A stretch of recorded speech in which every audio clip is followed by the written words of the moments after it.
കുട്ടികളിൽ നമ്മൾ സാധാരണ കാണുന്ന പനി ഏറ്റവും സാധാരണ വരുന്നത് വൈറൽ ഫീവറുകൾ തന്നെയാണ്. സാധാരണ രീതിയിൽ വൈറൽ ഫീവറുകൾ വലിയ പ്രോബ്ലംസ് ഇല്ലാതെ മാറാറാണ് കാണാറ്.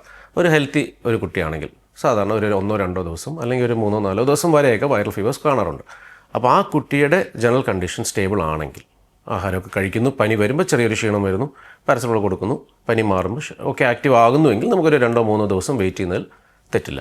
അതേസമയം കുട്ടികളുടെ ജനറൽ കണ്ടീഷൻ മോശമാകുവാണെങ്കിലോ അല്ലെങ്കിൽ ഒരു 3-4 ദിവസം കഴിഞ്ഞിട്ടും പനി മാറാതെ നിൽക്കുവാണെങ്കിലോ തീർച്ചയായിട്ടും ഒരു ഡോക്ടറെ കാണിക്കേണ്ടത് അത്യാവശ്യമാണ്. അതല്ല അതിൻ്റെ കൂടെ വേറെ എന്തെങ്കിലും ലക്ഷണങ്ങളും കൂടെ വരുവാണെങ്കിൽ, പനി മാത്രമല്ല ചുമയോ ഛർദിലോ ലൂസ് മോഷൻ അങ്ങനെ എന്തെങ്കിലും കൂടെ വരുവാണെങ്കിൽ തീർച്ചയായിട്ടും ഒരു ഡോക്ടറിൻ്റെ സഹായം തേടേണ്ടതാണ്.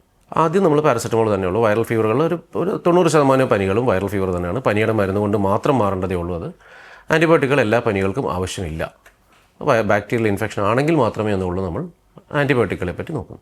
അല്ലെങ്കിൽ വൈറൽ ഫീവർ വെറും പാരസെറ്റമോളും അതിൻ്റെ കൂടെ സപ്പോർട്ടീവായിട്ടുള്ള കാര്യങ്ങൾ ആഹാരം, വെള്ളം, റെസ്റ്റ്, ഛർദിലുണ്ടെങ്കിൽ ഛർദിലിൻ്റെ മരുന്ന്, ചുമയുണ്ട് ചെറിയ ചുമയുടെ മരുന്ന് കൊടുത്ത് സപ്പോർട്ടീവായിട്ട് മാനേജ് ചെയ്യേണ്ടതേ ഉള്ളൂ. പ്രധാനമായിട്ടും ശ്രദ്ധിക്കേണ്ടത് ആഹാരവും വെള്ളവും റെസ്റ്റുമാണ്.